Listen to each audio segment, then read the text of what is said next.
It's nighttime in the big city.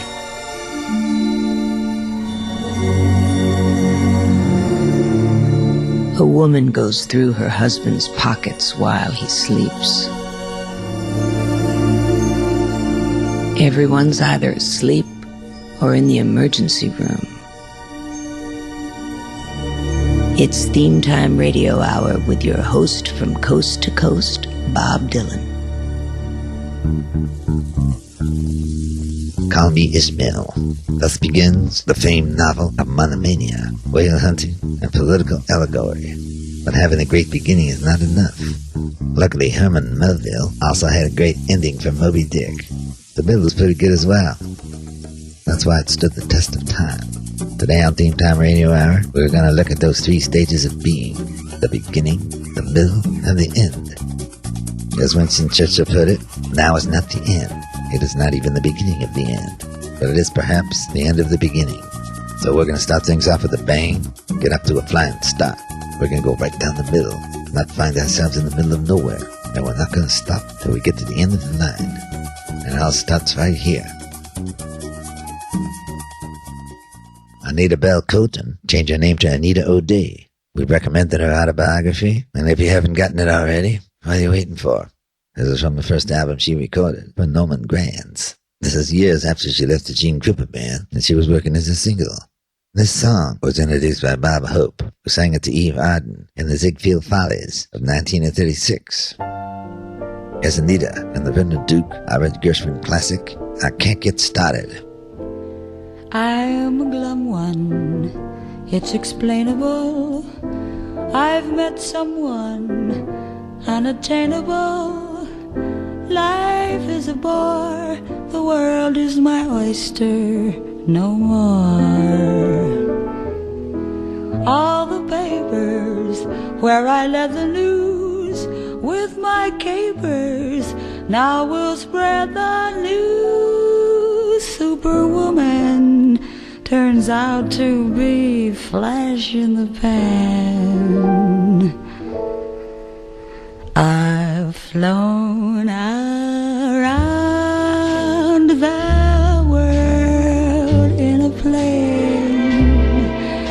I've settled revolutions in Spain, and the North Pole I have charted can't get started with you.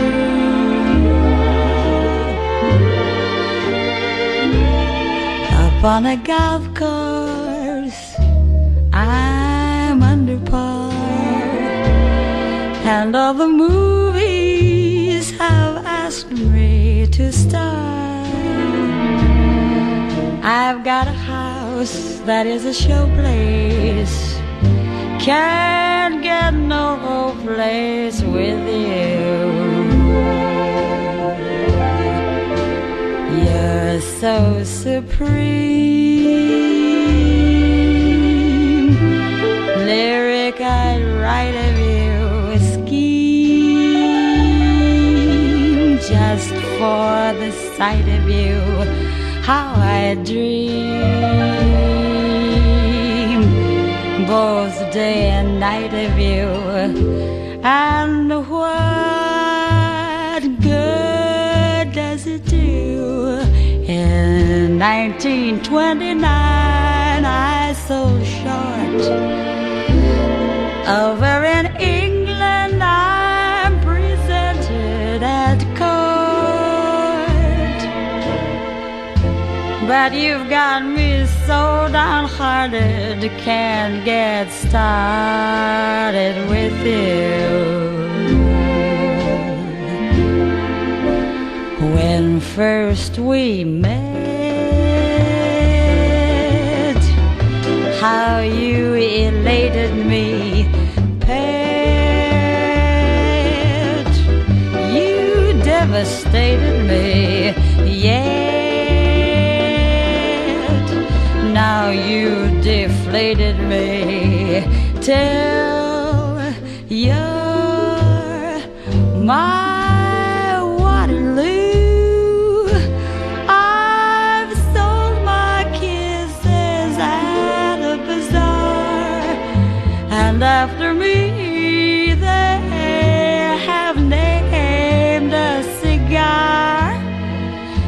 kings and queens I've a la carded can't get started with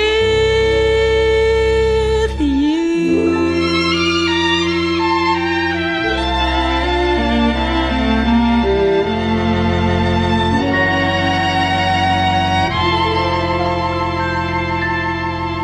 That was Anita O'Day, and I can't get started. She says, I've flown around the world in a plane. Well, the first circumnavigation of the world by air was conducted in 1924 by a team of aviators from the Army Air Service. Anita continues, I've settled revolutions in Spain. The Spanish Civil War occurred between 1936 and 1939. The war was just getting started when Gershwin wrote the lyrics. He also wrote this. The North Pole I have charted, but I can't get started with you. Everyone thinks that the conquest of the North Pole can be credited to Robert Edwin Perry, but that claim has never been substantiated. Most people think it was Albert Gershwin. It starts Monday.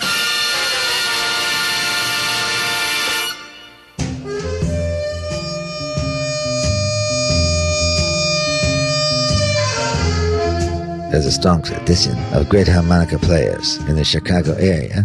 Chess records alone at both Big Walter and Little Walter. By the way, did you know there was actually a guy named Middle Walter? I'm not kidding you. He was centered around Gary, Indiana.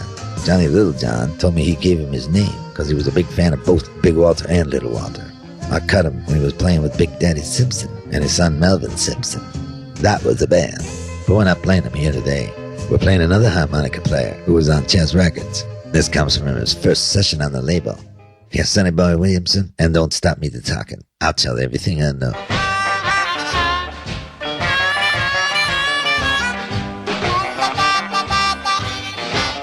Well, I'm going down the road and stop at Fannie Mae. Gonna tell Fannie what I heard. Her boyfriend said, don't start me talking. I'll tell everything I know. I'm gonna break up this signifying, cause somebody's got to go. Jack give his wife $2, go downtown and get some market. Gets out on the streets, old George stopped her. He knocked her down and black in the eye. She gets back home, tell her husband a lie. Don't start me talking, I'll tell everything I know. I'm gonna break up this signifying, somebody's got to go.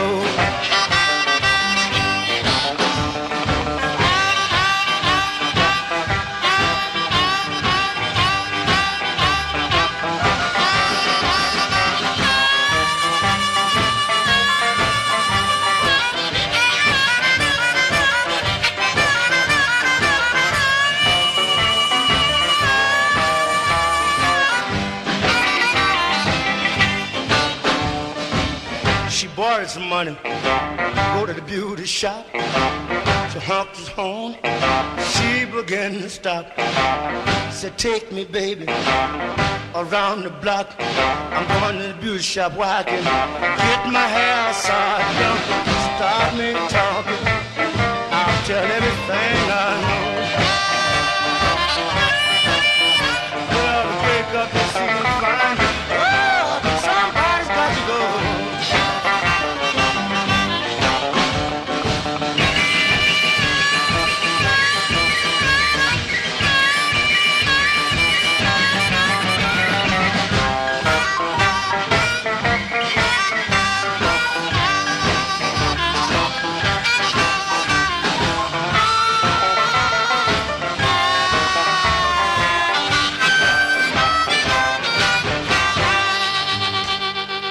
That was Sonny Boy, 9 Below Zero Williamson, and Don't Stop Me to Talking. There's a lyric in that song, I'm going to the beauty shop where I can grip my hair sock. I'm guessing that probably refers to the practice of wearing a cut-off nylon to protect your process when you're coming out of the beauty shop. But then again, I'm just guessing. Some people can't start talking. They suffer from locked-in syndrome. This is a rare neurological disorder where you're completely paralyzed, except maybe your eye can move. You're completely conscious and you can think and reason, but you can't speak or move. Julian Schnabel's movie, The Diving Bell and the Butterfly, is about someone with locked-in syndrome who was actually able to write an entire novel. But that's not the most amazing case I've heard about. I was reading an article in New Scientist that talks about this 46-year-old woman that had it. She couldn't move at all. She had this doctor, a Dr. Burbaumer, and he knew he could plant electrodes in her head that would help her be able to communicate. But how do you ask her if she wants that? It's awfully intrusive without asking their permission. Well, one day, a colleague of his saw a medical device used for measuring the pH of saliva. They had an idea. They trained the woman with locked-in syndrome to change the acidity of her saliva by imagining either the taste of lemon or the taste of milk. It's an involuntary response, and she was able to use the change to communicate either yes or no. I'm guessing it was yes for lemon and no for milk. The human spirit is an amazing thing. You can lock it up, but you can't hold it prisoner. This is Theme Time Radio Hour, and we're talking about the beginning, the middle, and the end. We've already started, but sometimes you need to start all over again. Here's a song by that same name, written by Peter Wolf, along with Seth Justman. They're performing it together live as the J. Giles Band from 1973 on the Mighty Atlantic record label. Here's the Woofer Goofer Mama Toofer, Pete Wolf and the J. Giles Band. Start all over again. I had some good times. Good times before. You hung me up once, baby. It can't happen no more. I'm gonna start all over again. Over again.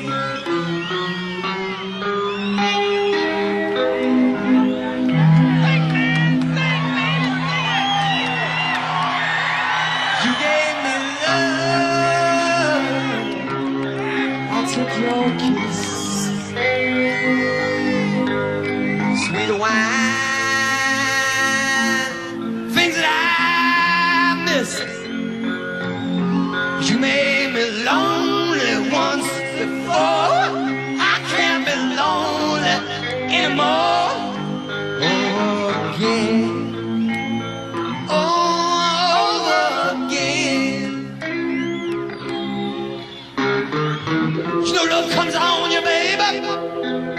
It makes you wanna just hide away. She might be fooling on you. You know you just can't stay. I've been through these times before. I've been through these times some more. And if I don't find a way, man, that's the price I'm gonna pay. I'm gonna start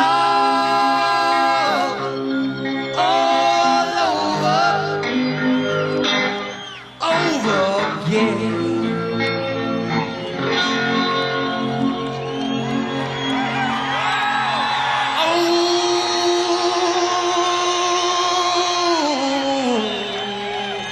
Over again.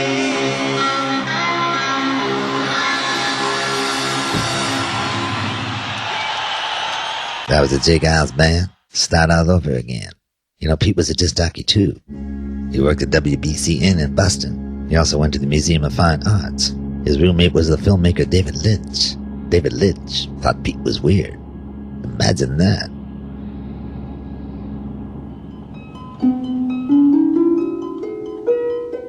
Anatole Broyard once said, "The epic implications of being human end in more than this. We start our lives as if they were momentous stories, with a beginning, a middle, and an appropriate end, only to find they are mostly middles." He's probably right, but we're still in the beginning, and to tell you the truth, I'm beginning to see the light, and I'm not the only one. Peggy Lee's right there beside me, singing a song written by Duke Ellington, based on a melody by Johnny Hodges, with lyrics by Don George. Harry James got his name somehow on there too. This is from the same recording session where she recorded her hit song Fever, and it features Shelly Manne on the drums. Here's Peggy, and she's beginning to see the light.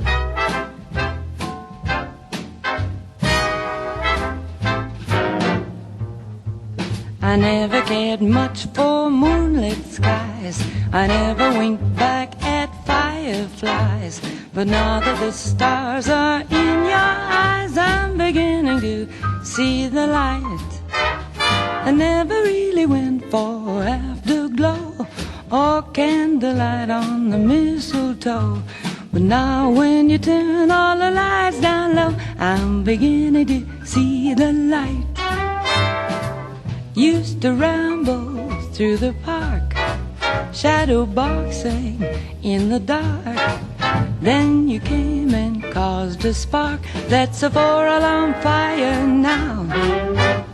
I never made love by lantern shine. I never saw rainbows in my wine.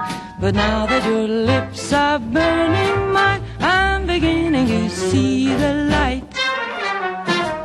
Used to ramble through the park, shadow boxing in the dark. Then you came and caused the spark. Wow, there's a fire now. I never made love by lantern shine. Never saw rainbows in my wine. Now that your lips set a fire to mine, I'm beginning to see the light. I'm beginning to see the light.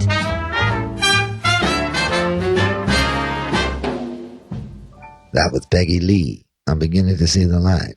You'd be grateful if you were on a boat and the light you were beginning to see was a lighthouse. The earliest lighthouses were simply bonfires that were built on hillsides to guide ships. The oldest existing one in the world is considered to be La Coruna in Spain. It dates back to about 20 BC. Before electricity, they used a lot of different fuels, including whale oil, kerosene, and colza oil, which is pressed from wild cabbages. The question that comes up a lot is, what's that song from Clockwork Orange about the lighthouse keeper? Well, that song is called I Want to Marry a Lighthouse Keeper, and it was written and performed by Erica Eigen, who used to be in the British group Sunforest. It was a big favorite of Stanley Kubrick's. I want to marry a lighthouse keeper and keep him company. I want to marry a lighthouse keeper and live by the side of the sea. I'll polish his lamps by the light of day so the ships at night can find their way. I want to marry a lighthouse keeper, won't that be okay? There's a couple of things that have no beginning, middle, or end. One of them is a Mobius strip. It's a one-sided, single-edged surface. It was named after August Ferdinand Mobius. It's hard to imagine in your head, but if you take a sheet of paper, cut it into a strip, twist it one time, and join the ends together, you can trace your finger along the edge of it, and it'll travel across both sides of it without ever having to lift your finger. It's pretty incredible. Another thing with no beginning, middle, or end is an Ouroboros. That's the ancient symbol of a serpent or dragon swallowing its own tail, forming a circle.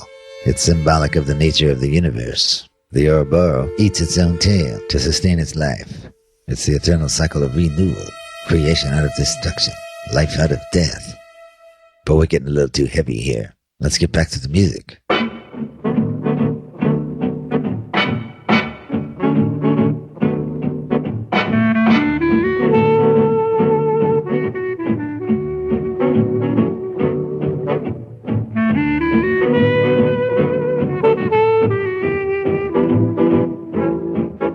Background, Begin the Begin. The song was written by Cole Porter for the 1935 musical Jubilee. A begin is a ballroom dance. It's similar to a rumba, in which the accent is on the second eighth note of the first beat. The begin dance features a lot of rolling of the hips while taking steps, which symbolize sensuality. In 1935, Cole Porter went on a round-the-world cruise to write Jubilee. He took with him a piano, a small organ, 24 pencils, a quire of music paper, a typewriter, a metronome, and 3 cases of champagne. He said that he wrote Begin the Begin in the Fiji Islands after seeing a native dancer. I think it was after he finished the champagne.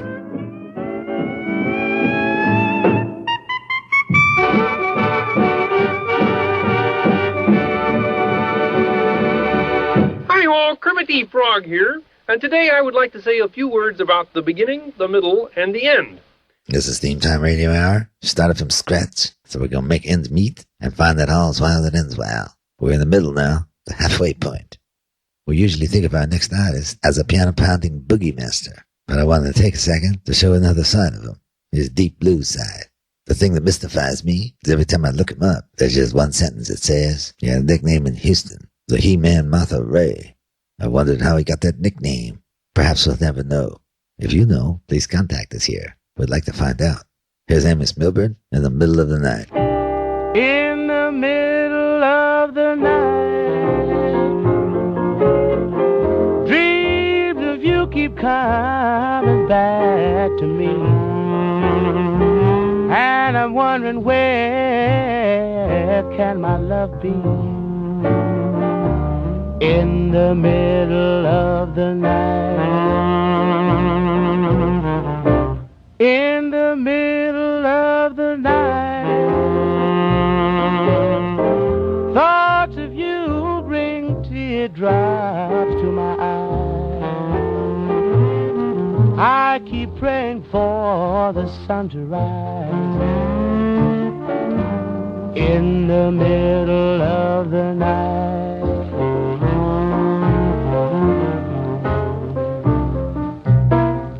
what can I do? What can I do? Last night you told me we were through. After all I've done for you, I'm all alone and feeling blue. In the middle of the night,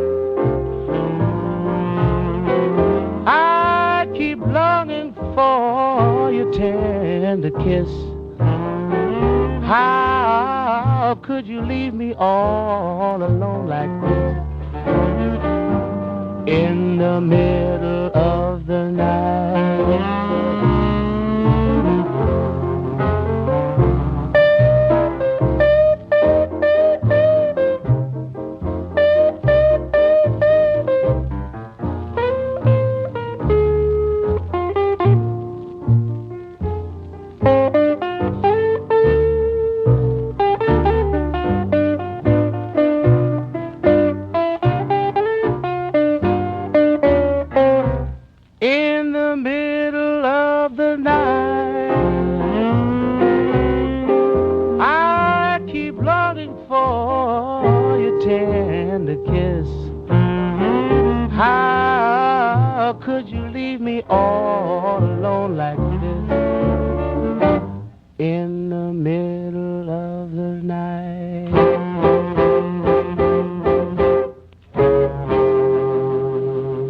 That was Amos Milburn in the middle of the night. Amos did Chicken Shack Boogie, Bad Bad Whiskey, Let Me Go Home Whiskey, the original one Scotch, one bourbon, one beer that John Lee did, and so did George Thorogood. We play a bunch of groups from England, but here's one we haven't played up till now. It was formed by a man who was born in Johannesburg, South Africa. He took the name Manfred Mann after the name Shelly Mann, who was the drummer on the Anita O'Day song that we started the show with. His lead singer was a guy named Paul Jones, and this song's about Paul. He's the one in the middle. Here's Manfred Mann. Let me tell you about the Manfreds, the music that they're putting down. They started to play one rainy day, and the people came from miles around. They didn't come for the rhythm, they didn't come for the beat. The people of the town came just to stand around and see the singer looking sweet. Mike Hunt plays the drums, yeah. Tom McGinnis lays it down on the bass. But the one in the middle sings, hey diddle diddle cat, he's just a pretty face. They didn't come for the rhythm, they didn't come for the beat. The people of the town came just to stand around and see the singer looking sweet. They couldn't have.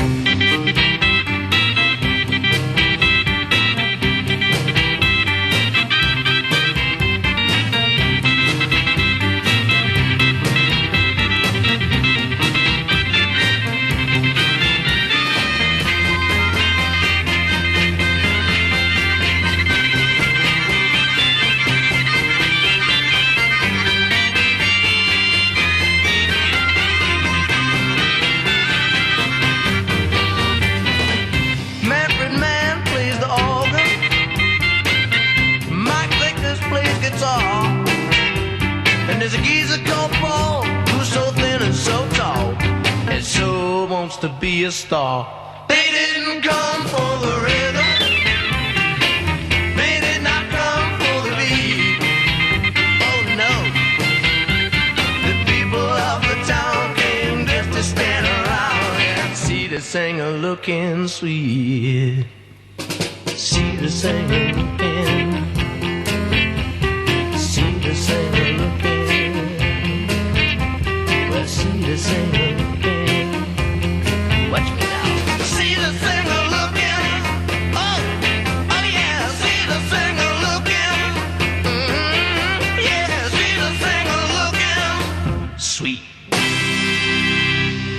That was Manfred Mann and the one in the middle. Not easy to be a middle child. They feel like they have to try a little harder to be heard or get noticed.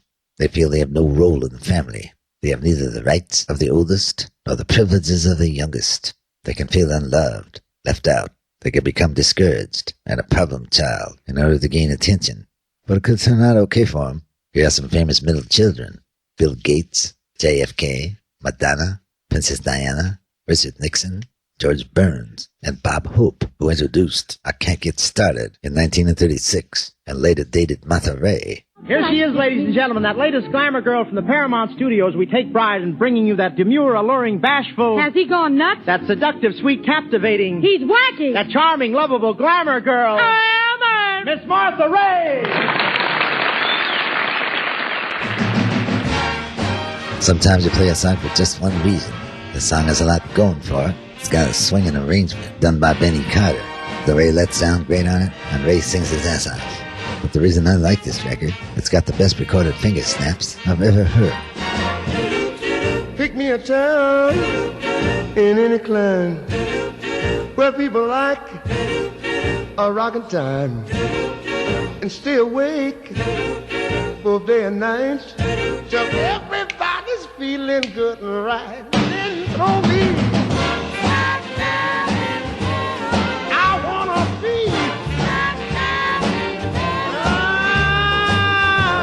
myself in the middle, boys, now, so I can rock and roll to satisfy my soul. 10 Cadillacs, a diamond mill, 10 suits of clothes to dress to kill, a 10-room house, some barbecue, and 50 chicks not over 22. Then throw me. I wanna be. Now, boys, you can see why I wanna be smack dab in the middle now, so I can rock and roll to satisfy my soul. 100 bands with chorus girls, a street that's paved with natural pearls, a wagon load of bonds and stocks, then open up the door with 4 knocks, then throw me. I wanna be.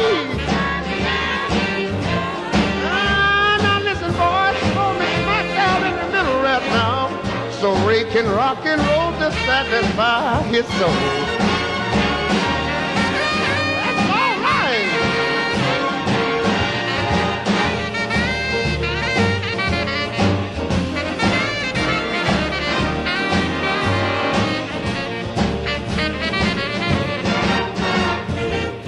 A lot of bread and gangs of meat, oodles of butter and something sweet, gallons of coffee to wash it down, bicarbonated soda by the pound. And for me,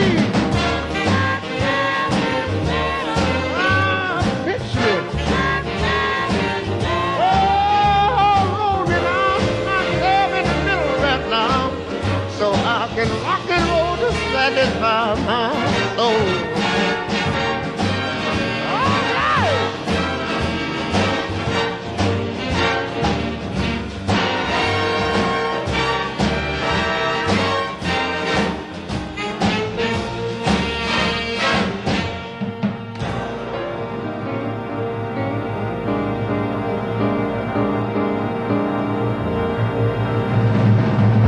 That was Ray Charles, smack dab in the middle. If you find yourself smack dab in the middle of the United States, you're probably at latitude 39 degrees, 50 feet, and longitude of 98 degrees and 35 feet, which is a small park in Lebanon, Kansas. It is difficult to find the exact center of an irregularly shaped form like the continental of the United States, but they did it in an interesting low-tech way. They cut out a piece of cardboard in the shape of the Continental 48 and balanced it on a point. They made a mark where it balanced, overlaid that on a map, and there you are, Lebanon, Kansas. If you're in the middle of the entire world, you're on the equator. That's the longest line of latitude on the Earth, at 0 degrees latitude. It passes through 12 countries, including Ecuador, Colombia, Brazil, the Democratic Republic of the Congo, Uganda, Somalia, the Maldives, Indonesia, and Kiribati. If you're listening in any of those places, welcome. This is Theme Time Radio Hour, talking about the beginnings, middles, and ends. Tex has given me the finger. I hope that means we have a caller. Line 1, Tex? Okay, thanks. Hello, caller, you're on the air. Hi, Bob. How you doing? I'm doing all right. How about you? Good, good. What's your name and where you calling from? My name's Frankie George. I'm calling from the tri-state area. Hey, Frankie, you got a middle name? Yes, I do, Bob. It's Carl. Okay. What can I do for you? Well, I heard you talking about Amos Milburn a minute ago, and how he was called the He-Man Martha Ray. Yeah, you know why he was called that? Not really. But I've got a lot of information about Martha Ray. Maybe you'll be able to figure it out. Okay, shoot. Her real name was Margie Reed, and she used to sing with the Boris Morris Orchestra. She made her film debut in 1934 in Rhythm on the Range. She was also in Hell's A-Poppin', Blackie Key Wedding, Artists and Models, that's with Dean and Jerry, and Airport 79, the Concorde. Huh, I didn't know that. Got a lot of famous boyfriends. Went out with Bob Hope, Jimmy Durante, Joey Brown, Bud Abbott, but as far as I know, not Costello. Yeah, I knew all that. Married 7 times, and usually for less than 2 years each. Wow. She did commercials for Polydent, and toured in every war since World War I as a USO performer. Her nickname was the Big Mouth. She was left-handed, had brown eyes. Does that help at all? Well, it's a lot to ponder. I really appreciate your call. Thanks for the insight. Could I play a record for you? Yeah, that'd be great. Can you play that record about Hugh Hefner that was in Reservoir Dogs? What song are you talking about? You know the one. Stuck in the Middle with You. I really like that song. Thanks for calling. And we'll look for your record. I'm not really going to look for his record. Here's Wanda Jackson, In the Middle of a Heartache. I'm in the middle of a heartache, half out, half in, not quite out of love with you, not too much in love with him. I'm in the middle of a heartache,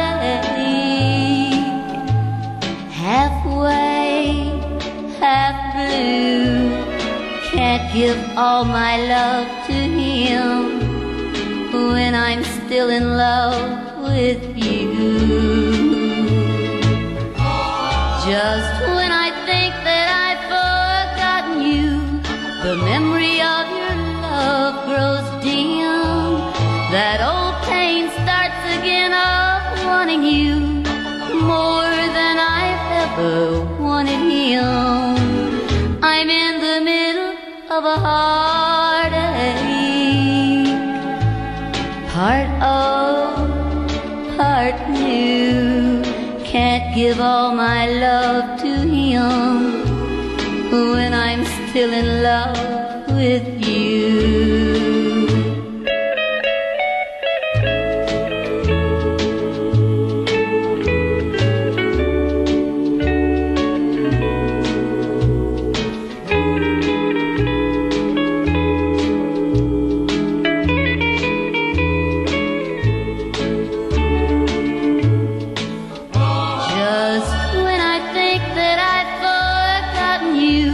The memory of your love grows dim.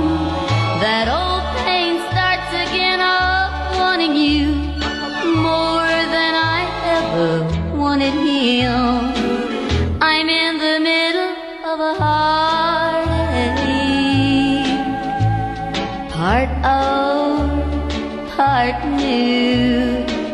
give all my love to him when I'm still in love with you.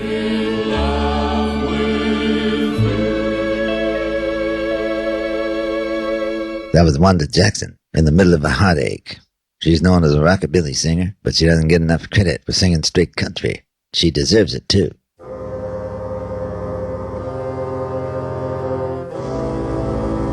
Before we leave the choice center cut of the show, I'm going to tell you a little bit about the guy who wrote Journey to the Center of the Earth. It was written by Jules Verne, who lived between 1828 and 1905. His father wanted him to be a lawyer like him, but at age 11, he ran away from home and tried to escape as a cabin boy on a boat. His parents saw him and brought him back. He went to Paris to study law. At least that's what his father thought. Instead, he started writing. He found a mentor, Alexander Dumas, who wrote The Three Musketeers, The Count of Monte Cristo, and Airport 79, The Concorde. He sponsored Verne, and Verne soon published his first book, 5 Weeks in a Balloon. He didn't have a success, though, until Journey to the Center of the Earth, which was followed by From the Earth to the Moon, 20,000 Leagues Under the Sea, and Around the World in 80 Days. Jules Verne had a nephew named Gaston, who suffered a mental breakdown. He was confined to his home, but one day, in March of 1886, he escaped and somehow obtained a loaded revolver. He went to find his Uncle Jules. He rushed into Verne's house and came at him with the gun. Jules tried to grab it away from him, but as he did, it went off twice. One of the bullets went into Jules Verne's leg, right below the knee. He had to walk with a cane for the rest of his life and died in 1905. Jules Verne, Around the World and Further. Well, we have the beginning of the beginning. We have the end of the beginning. We have the beginning of the middle. We're about to have the beginning of the end. But first, here's the end of the middle. Nick Lowe is one of the forefathers of punk. He earned this by producing The Damned, and he made a lot of records on his own. You might know some of them, but you might not know this one, where he channels his inner Doug Sahm. His keyboard player does a pretty good Augie Myers impression, too.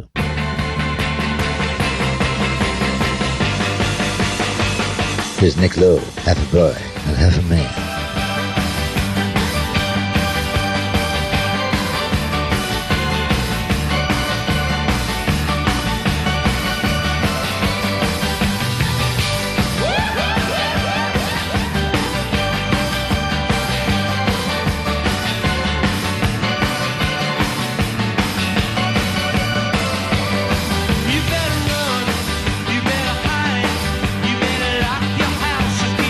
Inside, they're gonna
as a knees-up rocker, courtesy of Nick Lowe, half a boy and half a man.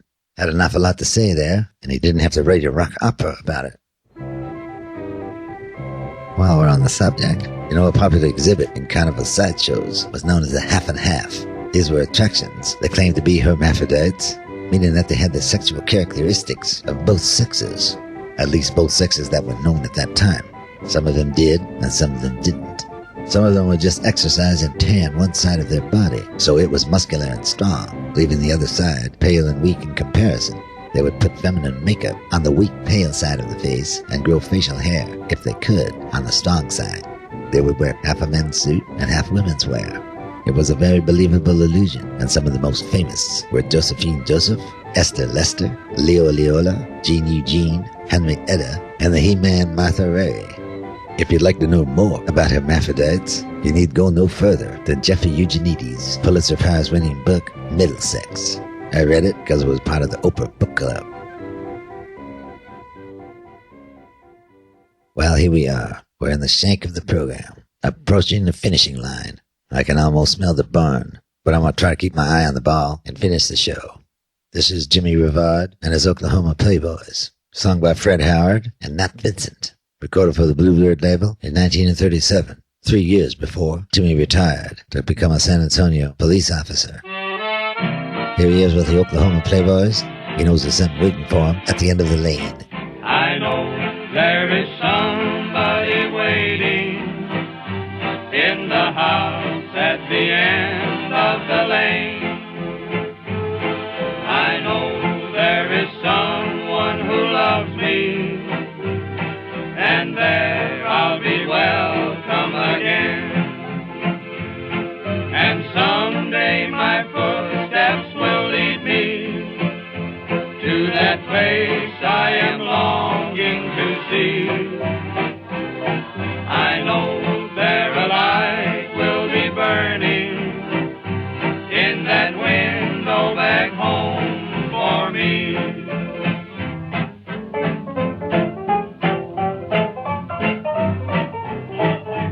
Yes, I know there's someone waiting for me at the end of the lane. And though I've been gone a very long time, I know I shall feel no more pain.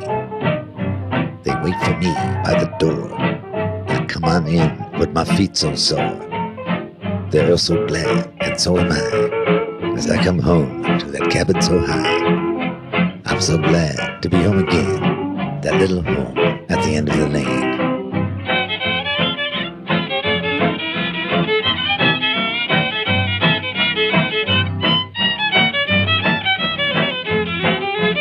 Sing it, Jimmy. I know there is somebody waiting in the house at the end of the lane. I know there is someone who loves me, and there I'll be welcome again. And someday my footsteps will lead me to that place I am longing to see. I know there a light will be burning in that window back home for me.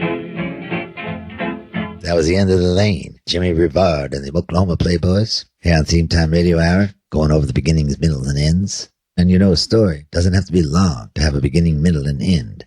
In this story, The Scarlatti Tilt, Richard Madigan tells an entire story in 34 words. Here's the complete story. It's very hard to live in a studio apartment in San Jose with a man who's learning to play the violin. That's what she told the police when she handed them the empty revolver. You see, 34 words, a beginning, a middle, and an end. Richard Madigan came to a sad end. He was a very popular novelist and poet living in San Francisco. He was associated with the Diggers, and his book Trout Fishing in America was on everyone's coffee table in the late 60s. Time marches on, though, and Bradigan was a haunted man. In October 1984, he was found in his second-story living room, badly decomposed. A .44 caliber Smith & Wesson handgun was found nearby. The gunshot wound to his head was determined to be the cause of his death. It was believed that he committed suicide some weeks earlier, standing up, facing the ocean. We played the Davis Sisters before. I think we played Skeeter by herself, too. This is the song she's remembered for. This song was a massive hit in 1962. It was in 4 different top 10 charts: pop, R&B, country, and adult contemporary. From our album of the same name, here's the pride of Dry Ridge, Kentucky, Skeeter Davis, and The End of the World. Why does the sun go on shining? Why does the sea rush to shore? Don't they know it's the end of the world?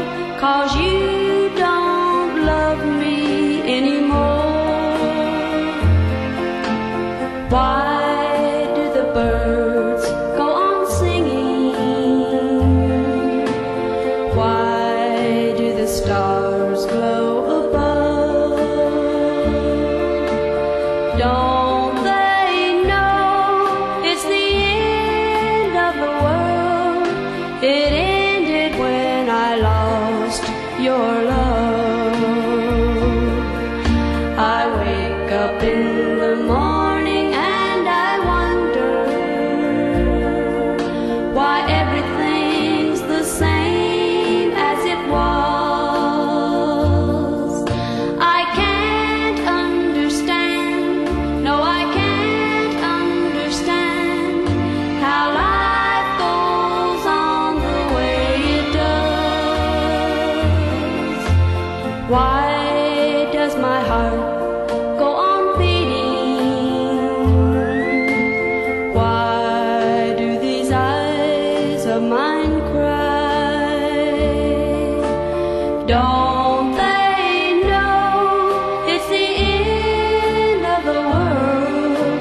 It ended when you said goodbye. Why does my heart go on beating? Why do these eyes of mine cry? Don't they know it's the end of the world? It ended when you said goodbye.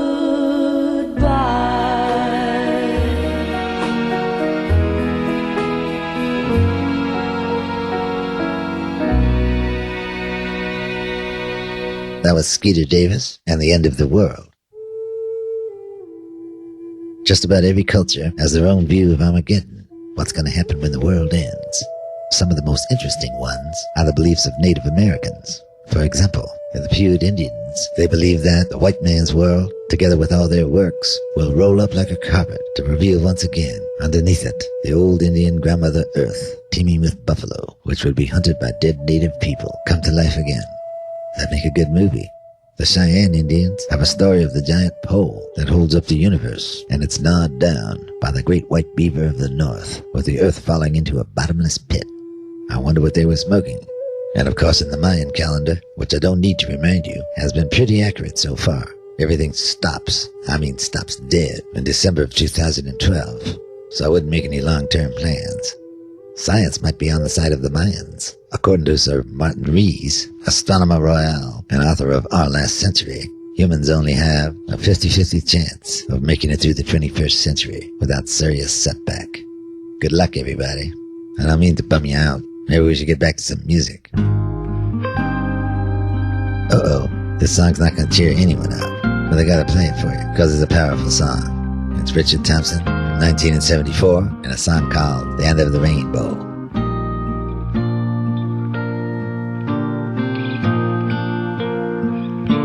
I feel for you, you little horror, safe at your mother's breast. No lucky break for you around the corner. 'Cause your father is a bully, and he thinks that you're a pest. And your sister, she's no better than a whore. Life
take a look outside the nursery door. There's nothing at the end of the rainbow. There's nothing to grow up for anymore.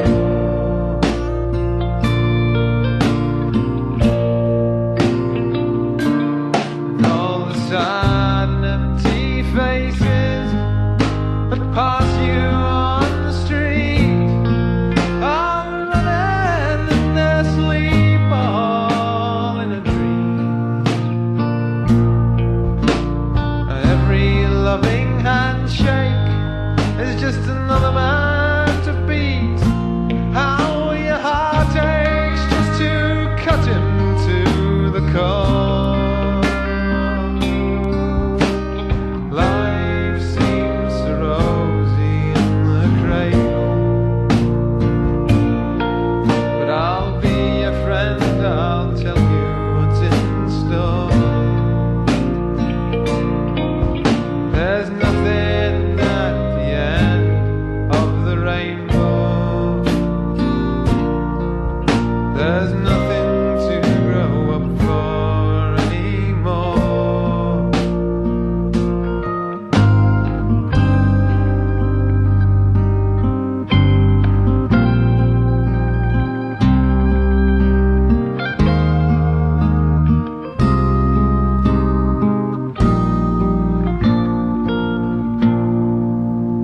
Richard Thompson, End of the Rainbow, painting a not too rosy picture of the future.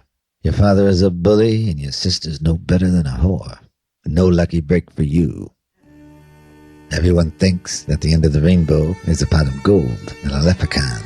And perhaps there is, but even the leprechauns are darker than you think. According to mythology, they are wizened old men, about 3 feet tall. They are the shoemakers of the fairy realm. Some people think that the word leprechaun is from the ancient Gaelic term for shoemaker, Leith Bogan. They're considered dour, ugly and stunted, with faces like dried apples. They're foul-mouthed, angry, mean-spirited. They were schemers. If they were caught, they would try to buy their freedom. This is where the legend of the leprechaun as a bringer of luck came from, because if you caught one, you'd get a wish. But even when you got your wish, they would try to scheme. Not the cheery story from the breakfast cereal, is it? Well, here's that moment that we knew would come. It's the end of the end. We're going to end with the guy we played before. He wrote this song along with Ike Turner. It's one of his first records on the Artistic record label. South of the border, they know him as Amigo Umbre, but we know him here on Theme Time Radio Hour as Buddy Guy. Here he is with This Is the End.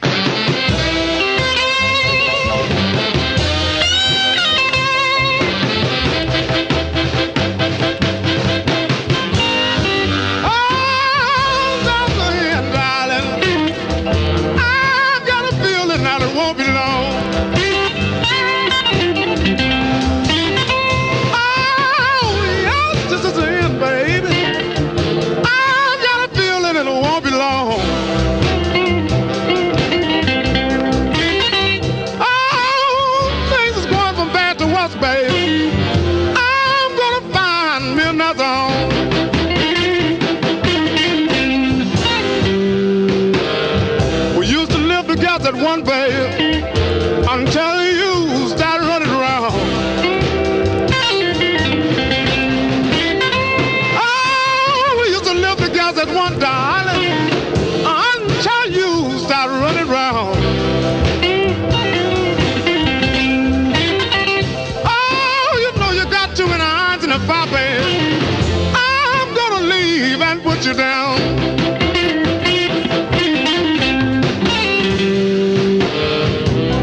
Started getting lonesome, woman, I want you to fall on your knees and say a prayer too. Oh, yes, when you start to getting lonesome, babe, I want you to fall on your knees and say a prayer too. Oh, 'cause I'm gonna find me someone else. Give all of the love and I had for you.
I was Buddy Guy with This Is the End.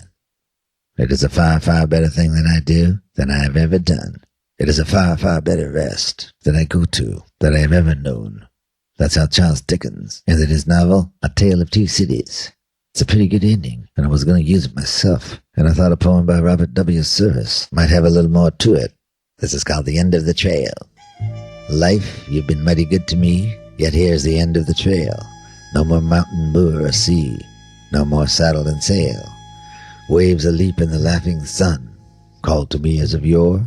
Alas, my errant days are done, I'll rove no more, no more. Life, you've cheered me all the way, you've been my bosom friend, but gayest dog will have his day, and biggest bins must end. Shorebound I watch and see afar, a wistful isle grow wan, while over is the last lone star, dims out in the lilac dawn. Life, you've been wonderful to me, but fleetest foot must fail. The hour must come when all will see the last lap of the trail. Yet holding in my heart a hymn of praise for gladness gone, serene I wait my star to dim in the glow of greater dawn. Robert Service, Scottish poet. We'll see you next week, and remember, a bad beginning makes a bad ending.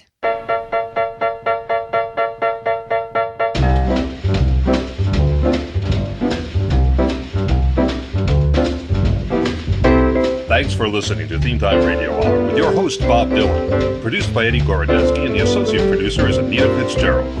Continuity is by Eves Martin, and the editor is Damian Rodriguez. The supervising editor is Rob McCumber. The research team is Diane Lapson and Bernie Bernstein, with additional research courtesy of Lynn Sheridan, April Hayes, Callie Glavin, Terrence Michael, Sean Patrick, and Matthew Meltzer. Robert Bauer was the librarian, and the production coordinator was Debbie Sweeney.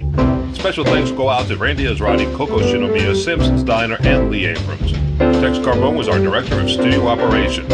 Recorded in Studio B of the historic Abernathy building, built in 1848. It's a Greywater Park production in association with Big Red Tree. This is your announcer, Pierre Mancini, speaking. Join us again next week when we take a look at blood.